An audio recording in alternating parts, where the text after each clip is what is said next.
I was having a conversation with an astrophysicist when he posed this question: why is there something rather than nothing? To which I responded, well, why do you think there was ever nothing? And where did your concept of a beginning come from? Why can't everything always have just been? I added that there is no way for us to really answer that question definitively while we're in the construct. We can only really hazard guesses, which is what philosophy is. I can give you a million reasons as to why there is something rather than nothing. One idea, an idea I'm quite fond of, as you all know, is that we're in a simulation. But that's just a theory.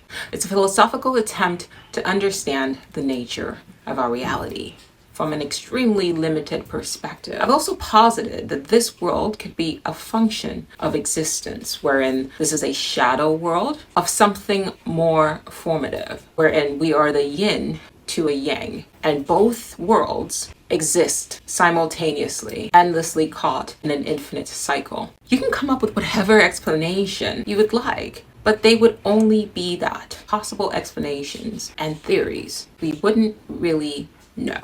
I could lay out dominoes, and I could record the dominoes being laid out. I could then find a way to record what it must feel like for one domino to anticipate getting hit by another piece, and what it must feel like to hit another piece. And then I could take your consciousness and somehow upload it into a domino's piece, and then I could hit play.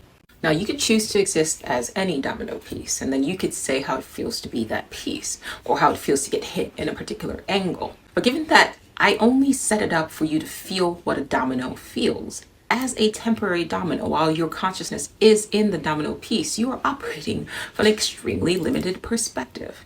You can look around at other domino pieces and sort of reverse engineer what you think my intentions are. But until you remove your consciousness from inside the domino, until you are no longer existing as a domino piece, and until you can view the entire setup from my perspective, or to ask me why I set up the domino pieces, you can only really guess. You cannot know. Maybe I just really like toppling dominoes. My friend the physicist said that he feels as though it is his duty as a scientist to know things conclusively without a shadow of a doubt. And I said to him, I don't personally need solid answers. I'm okay with philosophy. And he kept saying, well, there has to be a reason and science has to figure it out. To which I responded, that's your problem, because I'm not forcing myself into a conclusion from an incredibly limited perspective, because I then close my mind to infinity of probabilities. And for me, it's more fun to speculate. It's more fun to think of why. And even if somebody came to me and they told me that this is absolutely the definitive reason why the universe exists, I would not believe them. Because how would you know? You're just one piece in a domino game, just like me. And dominoes are just one game, just one form of entertainment. Now, one of my favorite quotes by Socrates is, all I know is that I know nothing. Now, he wasn't saying that he was ignorant. He was saying that nothing can be known. You cannot know anything about anything from your extremely limited perspective of reality. But to say that you know is to handicap yourself, as opposed to keeping an open mind. Anyway, that's a huge sidebar for me to say this. After having this debate with my friend, I went to sleep with this question: why is there something rather than nothing? And I woke up the following day with this thought echoing in my head. Here it is.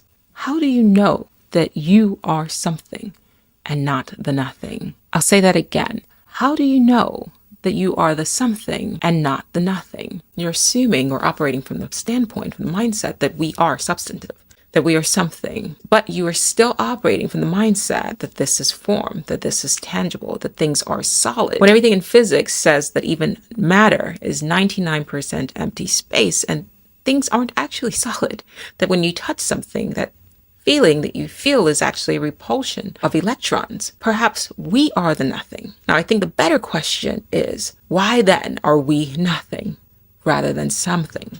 And what is the something?